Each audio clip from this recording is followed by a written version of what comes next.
প্রিয় দর্শক, সবার প্রতি শুভকামনা জানিয়ে শুরু করছি এনটিভির নিমন্ত্রণে। আপনাদের সঙ্গে আছি আমি নুজহাত সাওম। দর্শক, এনটিভির নিমন্ত্রণের আজকের আয়োজনে থাকছে সংস্কৃতি, এনটিভি অনুষ্ঠান সূচি ও আলাপন। প্রথমেই সংস্কৃতি।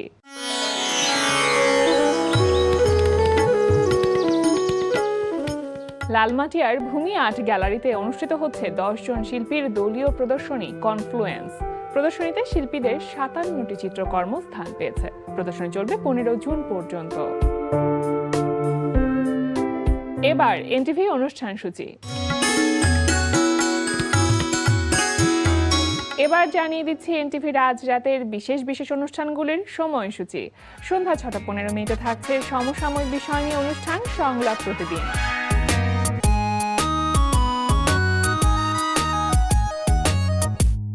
রাত 9টা 30 মিনিটে থাকছে জাহাঙ্গীর চৌধুরী ও মোহাম্মদ নুরুজ্জামানের পরিচালনায় রিয়েলিটি শো কঙ্কার সেরা পরিবার। বাংলাদেশের একমাত্র পাহাড়ি দ্বীপ কোনটি? সেন্ট মার্টিন। উত্তরটা ভুল হলো, সঠিক উত্তর হবে Maheshkhali. I am so sorry, -2 হয়ে গেল। রাত 11টা 30 মিনিটে সরাসরি সম্প্রচার হবে টক শো এই সময়।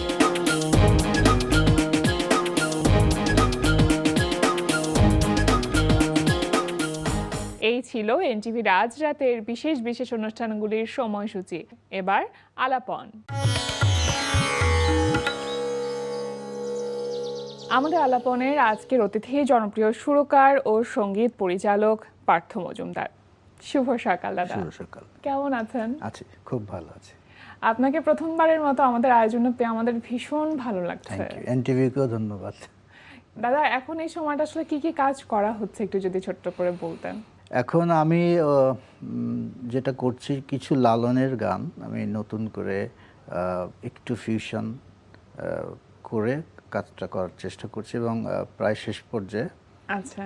আর শ্যুটটাকে যাতে ডিস্টার্ব না করা হয় বা ফিউশন করতে গিয়ে যাতে কনফিউশন না হয়, নিজস্বতা যেন নষ্ট না হয় সেই দিকটা খেয়াল করে ওই কাজটা প্রায় শেষ করে এনেছি। খুব শীঘ্রই শুনতে পাবেন আপনারা। সাইজির গানে আসলে গান নিয়ে কাজ করাটা আমার কাছে মনে হয় যে কোনো মিউজিক ডিরেক্টরের জন্য অনেক বড় একটা চ্যালেঞ্জ। এই গানগুলো কোন প্ল্যাটফর্মের জন্য কাজ করা হচ্ছে বা কোন সঙ্গীত শিল্পীদেরকে দিয়ে আপনি কাজগুলো করাচ্ছেন? যে সিরিজ থেকে বেরোচ্ছে ওনারা খুব সাপোর্ট দিয়েছেন। আর আমার যারা জুনিয়র শিল্পী আছেন, যেমন সালমা, বিউটি, তারপরে লায়লা, আচ্ছা, তারপরে নাদিম, সন্দীপন, ওরা সবাই গিয়েছে। গাওয়া শেষ হয়ে গেছে। দাদা, এমন কি কোনো নির্ধারিত সংখ্যা আছে যে 100 গান নিয়ে কাজ করছি বা 50 গান নিয়ে কাজ করছি, প্রজেক্ট বেসিসে যে ধরনের কাজগুলো হয়, আপনার কি এমন কোনো টার্গেট আছে? আমার আসলে না, সে ধরনের কোনো টার্গেট নেই আমার। আচ্ছা। কারণ উদাহরণের কাজ করতে গেলে ধরেন নজরুল নিয়ে যদি কাজ করতে চাই, নজরুল গীতি নিয়ে যদি কাজ করতে চাই, তো নজরুল গীতিটা আমাকে সেভাবে জানতে হবে। আমি মডার্ন মিউজিশিয়ান, ছোটবেলা থেকেই মডার্ন মিউজিক করে আসছি। যদিও আমার ব্যাকগ্রাউন্ডটা ক্লাসিক্যাল, কিন্তু নজরুল সঙ্গীত করতে গেলে নজরুল গীতিকে জানতে হবে, নজরুলকে বুঝতে হবে। তা না হলে পরে আমি করলাম, হয়ে গেল, ওটা কোনোদিন ভালো কাজ হবে বলে আমার মনে হয় না। সো ওটা শিখে ওটার মতন করে যদি করা যায় সেক্ষেত্রে ভালো হতে পারে। সেটাকে আগে ধারণ করতে হবে। দাদা, তাহলে সাইজিকে আপনি আসলে কিভাবে ধারণ করলেন, বা সাইজিকে নিয়ে যে কাজ করবার ইচ্ছেটা, এই আগ্রহটা কেন কিভাবে তৈরি হলো? সাইজিকে নিয়ে কাজ করার মূল কারণটা, আমি ছোটবেলা থেকে ভীষণ স্পিরিচুয়াল। আচ্ছা। আমি ছোটবেলা থেকে ভীষণ, আমি ঈশ্বরকে অত্যন্ত ভালোবাসি এবং আমার বিশ্বাস উনিও আমাকে অনেক ভালোবাসেন। তো ওনার যে সাইকোলজি, গানের যে কথা, ওগুলো আমাকে খুব প্রভাবিত করত। আচ্ছা। তো ওখান থেকেই আসলে আমার খুব ইচ্ছা হয়েছিল যে আমি যদি পারি কোনোদিন আহ, বেশি না, 5টা 7টা গান আমি আমার মতন করে করব। এই চিন্তা থেকে আমি কাজটা শুরু করেছিলাম এবং আমি ওভাবেই করেছি। এবং 6টা গান করতে আমার 5 বছরের উপর সময় লেগেছে, অনেকগুলো দিন। অনেকগুলো দিন। এতটা আমি সময় নিয়ে- একবার করেছি, আবার ফেলে দিয়েছি, হ্যাঁ, আবার করেছি, আবার ফেলে দিয়েছি। আবার অন্যান্য বড় বড় আর্টিস্ট যারা আছেন ওনারাও গেয়ে গেছেন, আমি বড়দের ভয়েসও ফেলে দিয়েছি, আচ্ছা। হয়নি, কারণ ওই ইয়েটা আপনি যেটা পাইনি। চাচ্ছেন, যেটা আপনার চাচ্ছি নিজের স্যাটিসফ্যাকশনটা আসছে না কাজ আসেনি, নিয়ে। হ্যাঁ।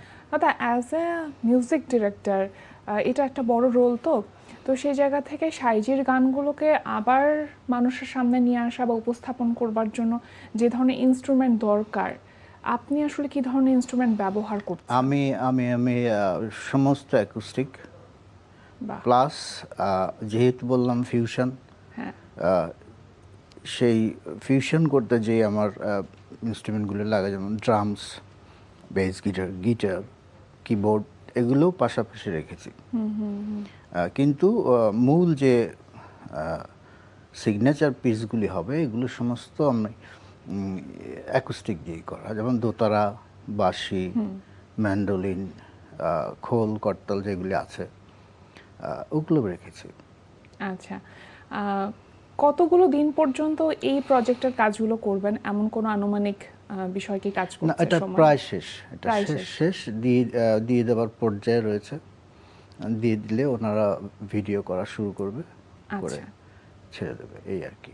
দাদা, আপনার ছোটবেলার দিনগুলোতে যদি ফেরত যেতে চাই, আসলে অনেক অনেক অনেক অনেক গল্প আছে আমার কাছে মনে হয়। আমাদের শ্রদ্ধেয় সঙ্গীত শিল্পী এবং পণ্ডিত বারিন মজুমদার একই সাথে ইলা মজুমদারের সন্তান, তো বাবা মার প্রভাব তো অবশ্যই থাকে যে কোনো সন্তানের মধ্যে, কিন্তু আমার কাছে মনে হয় যখন সঙ্গীত বোদ্ধা বাবা মা, তখন একটা অন্যরকম প্রেশার কাজ করে, অনেক অনেক, তাই না? অনেক তো বেশি। সেটা কি ছোটবেলায়, মানে সেই সেই উপলব্ধিটা বা অনুধাবনটা আসলে ঠিক কবে থেকে করতে পারলেন যে বাবা বা মা এত বড় একটি পর্যায়ে রয়েছেন? আসলে বাবা মা তো বিশাল বড় জায়গা, মানে আর আমার বাবার কথা যদি বলি, উনি একটি আইকন। বাবা মাই, মানে ঘরে ওটা প্রভাব ততটা ফেলে না, কিন্তু আমার কার্যকলাপে প্রতিফলিত হতে পারে যে আমি কার ছেলে, আমি কি করছি। True. হ্যাঁ, তো সেই জায়গাটায় সবসময় সাবধান থাকতে হয়েছে, যে আমি যেন কোনো রকমভাবে আমার কোনো কাজে যেন আমার বাবা মায়ের অসম্মান না হয়, সে চেষ্টাটা সবসময় থেকেছে। এই তো। ছোটবেলাটা কেমন ছিল? ছোটবেলাটা ভালো ছিল, কিন্তু ছোটবেলায় আমার অনেক ট্রমা গেছে, অনেক ধরনের ট্রমা গেছে। কিরকম ছিল? আমার বাবা তো মিউজিক কলেজে ছিলেন, প্রতিষ্ঠাতা, জি। মিউজিক কলেজে ছিলেন। ওনার উপর অনেক অত্যাচার হচ্ছিল, তাকে হত্যা করারও বিভিন্ন রকম চেষ্টা হয়েছে। তো আমার তো বড় বোনটা হারিয়ে গেছে 71 সালে হারিয়ে গেছে। তো একটা সময় বাবা দেখলেন যে আমার উপর হামলা টামলা হলে পরে আমার এই ছেলেটা, মানে আমি, তখন বাপ্পা খুব ছোট, বাপ্পা তখন দুধ খায়, ফিডার এ করে। তো একবার আমাদের বাড়িতে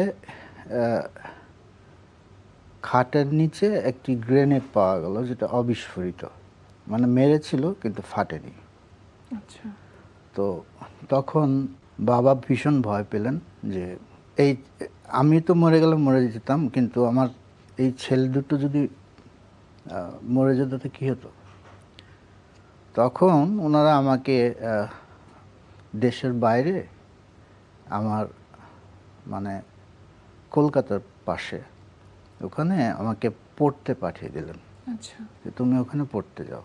তো এখানে আমি রাজার মতো ছিলাম। ইনফ্যাক্ট আমি ছোটোবেলায় আমি ক্লাস 6-এ গাড়ি চালিয়ে ক্লাস করতাম, এরকম ছিলাম।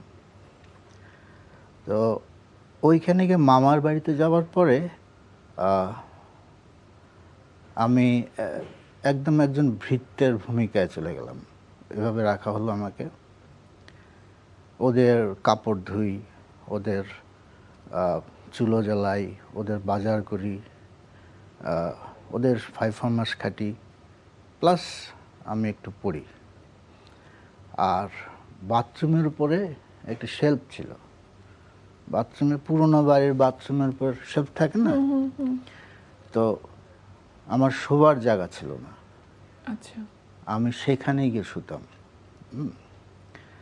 তো এখানে যে ছেলেটি রাজার মতো ছিল, সে ওখানে গিয়ে এই পরিস্থিতিতে, আমি একা একাই, আমার বলার কোনো জায়গা ছিল না, কিচ্ছু করার জায়গা ছিল না, একা একাই কষ্ট পেতাম, কিন্তু কাউকে বলতাম না, বাবাকেও বলতাম না, মাকে যে মা এই আমার এই অবস্থা, আমাকে নিয়ে যাও, এটাও বলতাম না, কারণ ওনারা টেনশন করবেন।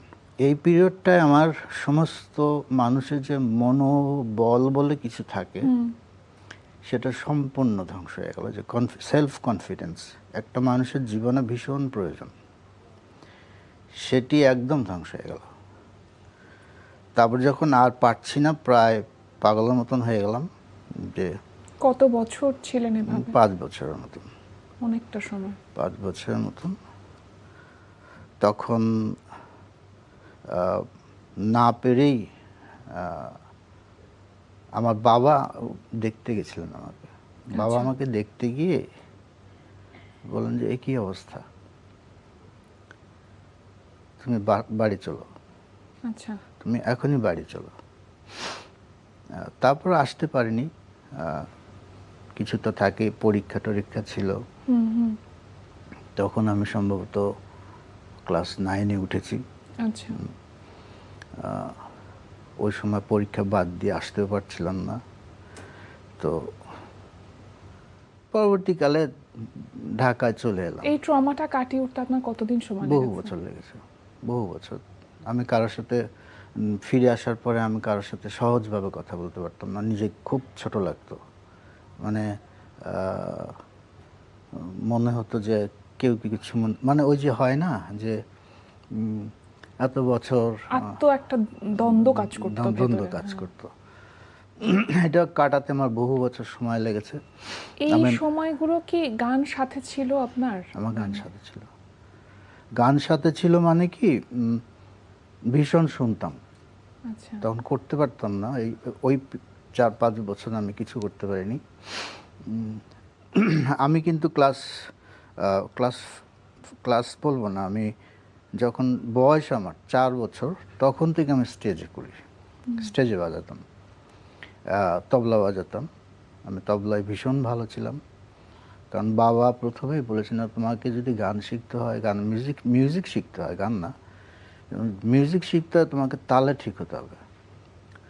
সো তালটা আমি প্রথম থেকে করতাম, যার জন্য ওই তবলা টবলা বাজাতাম। তো যাই হোক, ফিরে আসার পরে এই ভীষণ সময় লেগে গেছে সব কিছু ঠিক করতে। কিন্তু এই ফিরে আসার জন্য, স্বাভাবিক জীবনে ফিরে আসার জন্য গান নিশ্চয়ই অনেক বেশি বড় একটা রোল প্লে করেছে আপনার লাইফে। 100 বার ভীষণ মানে শুনতাম। হ্যাঁ, মানে আমি বলবো একজন মিউজিশিয়ানের যত না প্র্যাকটিস করবে, তার থেকে 10 গুণ বেশি শোনাটা জরুরি। কারণ কোথায় কি হচ্ছে, কে কিভাবে কাজ করছে, সেগুলি জানতে পারলে সেটা একজন মানুষের জীবনে অনেক কাজ করে। ডেফিনেটলি। আপনি গান শোনার কথা বলছেন দাদা, আমার কাছে মনে হয় আপনি যেভাবে গান শোনেন, সেটা আসলে গান শোনার চাইতে বেশি ব্যবচ্ছেদ করা, যে কোথায় কোন ইনস্ট্রুমেন্ট বাজাচ্ছে, কি কেন এখানে বাজানো হলো, কোন রাগটাকে ব্যবহার করে এই ইনস্ট্রুমেন্টটা বাজানো হলো, এই সব কিছু ব্যবচ্ছেদ করে খুব ক্লোজার অ্যাঙ্গেল থেকে দেখা। আমি একটা গান শুনলে আমি ওর কোথায় কি বাজছে আমি পার্টিকুলারলি শুনতে পাই। মানে এটা খুব একজন মিউজিশিয়ানের জন্য খুব জরুরি। মানে কি বাজছে, একটা গান তো মিক্স একটা গান শুনতে ভালো লাগে। সাধারণ একজন শ্রোতা যখন শুনবেন, ভিতরে কি কি আছে এটা নিয়ে সবাই মাথা অতটা ঘামাবেন না। কিন্তু যিনি একজন মিউজিশিয়ান, ভালো মিউজিশিয়ান, উনি কিন্তু প্রত্যেকটা জিনিস পয়েন্ট টু পয়েন্ট শুনবেন। আপনি গান শিখেছেন আপনার বাবার কাছ থেকে? না, আমি গান শেখা বলতে যেটা বলে, আমি ওভাবে শিখিনি। প্রাতিষ্ঠানিকভাবে যে গান শেখা, কিন্তু ওটা ব্লাডের মধ্যে রয়ে গেছে, যার জন্য সবসময় বাবার রেয়াজ শুনতাম। মায়ের রেয়াজ শুনতাম, প্লাস আমি যেখানে থাকতাম মিউজিক কলেজের আনাচে কানাচে মিউজিক হচ্ছেই, সারা দিন হচ্ছেই, তো কি হচ্ছে না হচ্ছে আমি জানতাম, মানে বুঝতাম, তো ওগুলো আমি পিক করতাম। আচ্ছা। করে করে করে পরবর্তী জীবনে এসে যখন একটু বড় হলাম তখন মজার কথা বলি, যখন আমি একদিন একটা গিটার নিয়ে সিঁড়ি দিয়ে উঠছি। আচ্ছা। গিটারের প্রতি আমার খুব Fascination ফ্যাসিনেশন ছিল, যে গিটারটার শব্দ শুনলেই আমার মানে কেমন জানি লাগে, তো ওটা আমার বাজাতে হবে। এই ইচ্ছা থেকে আমার এক বন্ধু বললো যে তুই আমার কাছে শেখ, আমি তোকে শেখাই। আচ্ছা। আমি বললাম, তুই আমাকে শেখা। তারপর তো গিটার শিখতে গেলে তো গিটার লাগে, তো ও বললো আমার গিটারটাই তুই নে। আচ্ছা। তো ওই গিটারটা নিয়ে যেদিন আমি সিঁড়ি দিয়ে উঠছি, বাবা সিঁড়ি দিয়ে নামছে, আমার হাতে গিটার দেখে বললো যে এটা কি? আমি বললাম যে এটা গিটার। আচ্ছা। বললো গিটার বাজাবি তুই? তা আমি তো ভীষণ ভয় পেতাম বাবাকে, বাবার শব্দ, আর বাবা ক্লাসিক্যালের মানুষ, এইসব যন্ত্র দেখলে কি বলবে সেটা নিয়ে আমি খুব টেনশনে ছিলাম। কিন্তু বাবা বললেন যে তুমি যদি এটা বাজাতে চাও, এটা সম্পর্কে জেনে বুঝে সঠিকভাবে বাজিও, তাহলেই হবে, আর কিছু না, প্র্যাকটিস কর। তারপরে এই গিটার নিয়ে আসার পর বাবা রেয়াজ করতেন আর আমি আমার ঘরে গিটার বাজাতাম। তখন বাবা আসতেন মাঝে মাঝে মাঝে মাঝে এসে উনি কিছু সারগাম দিতেন যে এটা প্র্যাকটিস করো, বাহ, এই জিনিসটা প্র্যাকটিস করো। তো যেটাকে আমরা আমাদের মিউজিক্যাল থিওরিতে বলে পেন্টাটোনিক স্কেল। তো ক্লাসিক্যালও পেন্টাটোনিক স্কেলের যেটা ওনাদের আঙ্গিকে বিভিন্ন ঠাটে বিভিন্ন রাগে। তো আমি খুব করতাম, সরি টু সে, আমি ক্লাসিক্যাল মিউজিক শুনলে বহু দূরে চলে যেতাম, তো আমার ভালো লাগতো না। কিন্তু বয়স একটু একটু বাড়ার সাথে সাথে দেখলাম যেটা ওখানে বলছে এখানেও সেটাই বলছে, ওটাই একমাত্র অবলম্বন, ওটাই একমাত্র অবলম্বন, ওটাই রুট এবং ওটাই সত্যি। আপনি যখন আপনার ভাইকে মানে বাপ্পাদাকে যখন শেখাতে গেলেন, তখন কি বাবা যে ফর্মুলাতে আপনাকে শিখিয়েছিল সঙ্গীতটা? না, বাপ্পা যেটা করতো বাপ্পা ওই, আমি আমার গিটার ছুতে দিতাম না তো কাউকে, কাউকে ছুতেই দিতাম না গিটার, নিজের ভাইকেও না? নিজের ভাইকেও না। তো যেটা হতো সেটা হচ্ছে আমি যখন প্র্যাকটিস করতাম দরজা বন্ধ করে বাপ্পা দরজাটা আস্তে করে খুলিয়ে মুখটা আস্তে ঢুকিয়ে দিয়ে শুনতো। আচ্ছা, তখন বাপ্পাদার বয়স কেমন হবে? তখন বাপ্পার বয়স এই 10-11। আচ্ছা, বা আরেকটু বেশি হবে, আরেকটু বেশি হবে। তো আমি চলে গেলে সে গিটারটা নিয়ে এই করতো। আচ্ছা, আপনাকে না দেখিয়ে আপনার গিটারটা নিয়ে একটু প্র্যাকটিস করতো। তো এভাবে করতে করতে মাঝে মাঝে বাসায় এসে দেখতাম গিটার নাই, তো গিটার কই, তো বাপ্পা নিয়ে গেছে। মানে নিচে ওরা বাসার নিচে ওরা বন্ধুরা মিলে ওরা একটা দল টল করতো, কি অরণি শিল্পী গোষ্ঠী বা সামথিং এরকম একটা কিছু, ওইখানে ওরা বাজাতো টাজাতো।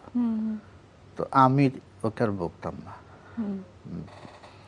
পরবর্তীকালে ও আমাকে বলতো, দাদা এই এই এই কর্ডটা কিভাবে ধরে, আচ্ছা, অমুক কর্ডটা কিভাবে ধরে, ওই গাইডেন্সটা আপনি তখন দিয়েছেন।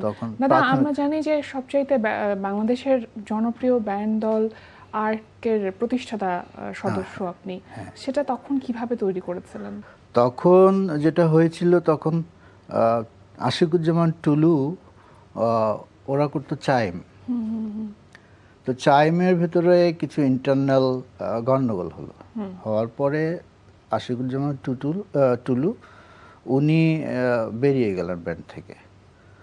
তখন আমার মনে আছে সেদিনের কথাটা, সেদিন আমি সারগাম স্টুডিওতে একটা কাজ করছিলাম। আচ্ছা, সম্ভবত যাই হোক একটা কাজ করছিলাম। তো ওইখানে তখনকার দিনে বিকেলবেলা বাংলাদেশের ঢাকা শহরে যত আর্টিস্ট আছে ওখানে যাবেই। তো আমি ওখানে কাজ করছিলাম, তখন আশিকুজ্জামান টুলুও গেছেন। গিয়ে দেখলাম চোখ দুটো খুব ভেজা, মানে কেঁদে দেবে এরকম একটা পর্যায়ে, মানে ভীষণ অপমানিত হলে একটা মানুষের মনের যে অবস্থা থাকে সেই মনের অবস্থা। তখন আমি বললাম কী হয়েছে? তখন টুলু ভাই আমাকে বললেন যে পার্থ, এই ব্যাপার, আমি বেরিয়ে গেছি, তুমি কি আমার সাথে ব্যান্ড করবা? আচ্ছা। আমি বললাম যে আমার তো একটা ব্যান্ড আছে, আপনি যদি অ্যালাউ করেন যে আমি আমি আমি ওই ব্যান্ডটাকে ছাড়বো না। তখন কি ধ্রুবতারা চলছে? না, ধ্রুবতারা না, তখন ইনসাইড বলে একটা ব্যান্ড ছিল আমার। আচ্ছা আচ্ছা। একদম প্রথম। বললাম আমি ওকে ওইটা ছাড়বো না, যেহেতু ওইটা আমার বন্ধুদের সাথে আমি করি, হঠাৎ করে ছেড়ে দিলে। বলে না, তুমি ওইটা করো, কিন্তু তুমি আমার সাথে থাকবা। আমরা নিশ্চয়ই থাকবো। তারপরে আমাদের ছিল না কোনো যন্ত্রপাতি, কিচ্ছু ছিল না। চুলু ভাইয়ের একটা R8 মেশিন ছিল, একটা কিবোর্ড ছিল, সেইটা নিয়ে তারপর পঞ্চমকে আনলাম। আচ্ছা। পঞ্চম আসলো, পঞ্চম, আমি, তারপর ফরিদ ভাই, হ্যাঁ। তারপর জাগু ভাই, ওনারা ওদেরকে নিয়ে আমরা টুলু ভাইয়ের বাড়িতে প্র্যাকটিস শুরু করলাম। এইভাবে আমরা আর্কটাকে তৈরি করলাম। আমরা একসাথে 12টা গান করলাম। টার্গেট ছিল যে আমাদের এই গানগুলো হিট করাতেই হবে। আচ্ছা। হিট করাতেই হবে যে কোনো মূল্যে, আদারওয়াইজ এই ব্যান্ড দাঁড়াবে না। তখন আমরা করলাম সেদিন আকাশে ছিল চাঁদ বা এই ধরনের কিছু গান করে আমরা সবগুলি 10-12টা গানের মধ্যে 8টা গানই হিট গান। বাহ। এভাবে দাঁড়িয়ে গেল ব্যান্ডটা। দাদা, আমার কাছে মনে হচ্ছে যে আপনার সাথে গল্প অনেক অনেক অনেক বাকি থেকে গেল। যতটুকু সম্ভব আজকে চেষ্টা করেছি, কিন্তু আমি চাইবো যে আমার দেখা হোক, আরো অনেক গল্প শোনা হোক। আজকে আমাদের আয়োজনে আসবার জন্য, আমাদের নিমন্ত্রণে সাড়া দেবার জন্য অশেষ কৃতজ্ঞতা। ভীষণ ভীষণ ভীষণ ভালো থাকবেন সবসময়। Thank you. প্রিয় দর্শক, আমরা চলে এসেছি অনুষ্ঠানের শেষ প্রান্তে। অনুষ্ঠান সম্পর্কে আপনার মতামত জানাতে মেইল করুন ntvnimontrone@ntvbd.com। বিশ্বের যে কোনো প্রান্ত থেকে যে কোনো সময় এনটিভি নিমন্ত্রণে দেখতে ভিজিট করুন আমাদের পূর্ণাঙ্গ ওয়েব পোর্টাল www.ntvbd.com। এছাড়া এনটিভি সব জনপ্রিয় অনুষ্ঠান ও খবরের আপডেট পেতে ভিজিট করুন আমাদের ইউটিউব চ্যানেল ও ভেরিফাইড ফেসবুক পেজে। সবার মঙ্গল কামনায় আজকের মতো এখানেই শেষ করছি। সবাই ভালো থাকুন, সুস্থ থাকুন, সুন্দর হোক আপনার প্রতিটি মুহূর্ত।